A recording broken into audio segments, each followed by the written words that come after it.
Yo mga idol, kamusta? Sports Talk PH nga pala. Ang update kay Figueroa, pag-usapan natin yan mga idol. Ngunit bago ang lahat ay huwag kakalimutang mag-subscribe at i-click ang notification bell button for more sports talk. So bagamat nga po hindi pinayagang magdiwang ng mga organizer sa baluarte ni Nick Ball kahapon ang bagong WBA featherweight champion na si Brandon Figueroa, matapos nitong talunin via 12-round knockout ang kanilang pambato at pinagbabato pa ito ng mga bote at pagkain sa ibabaw ng lona, ay tila isang magandang balita naman nga po ang dumating para sa kanya. Ito po ay dahil matapos niyang manalo ay agad itong binati ni Turki Al-Sheikh ng Saudi Arabia. Ayon kay Turki ay binabati niya daw ang tapang at lakas ng loob ni Figueroa nang dahil sa walang takot itong dumayo at harapin si Nick Ball sa mismong baluarte nito sa Liverpool, England.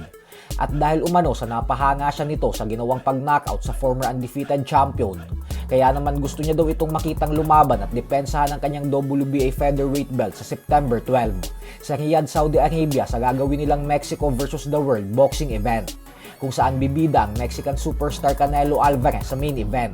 Ito umano ang magsisilbing pagbabalik ni Canelo matapos matalo kay Terence Crawford.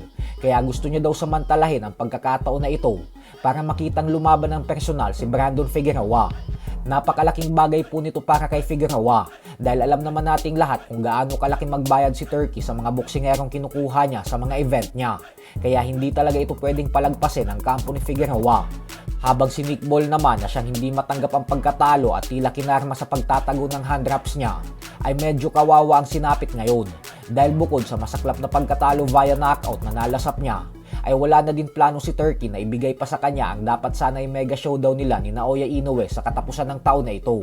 At bagkus ang pagkakataon na pumaldo para sa Inoue fight, ay posible pang mapunta ngayon kay Figueroa.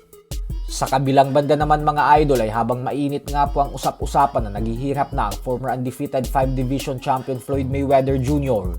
nang dahil sa binenta na nito ang kanyang mga ari-arian sa Amerika, ay tila nabuko pa po ang mga utang nito.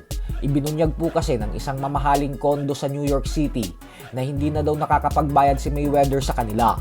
Sinampahan po ng panibagong kaso si Mayweather ng nasabing NYC condo gawa ng may utang daw ito sa kanila na $330,000 o kulang-kulang 20 million pesos.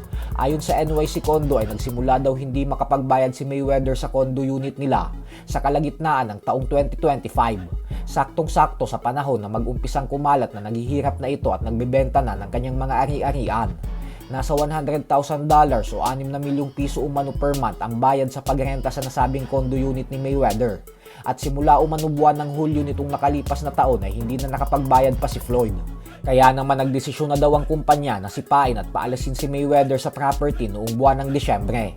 Hindi pa naman po naglalabas ng pahayag ang kampo ni Mayweather patungkol dito at bagkos nananatili itong tikumambibig. Subalit kung simpleng $330,000 na utang ay hindi na nito nagagawang bayaran, ay posible po na may mas malalaki pa itong utang sa ibang tao. Barya lang po kasi para kay Floyd ang halagang $330,000 dati. Walang-wala yan sa mga milyones na relo at alahas na binibili niya. So hanggang dito na lang po muna tayo mga idol.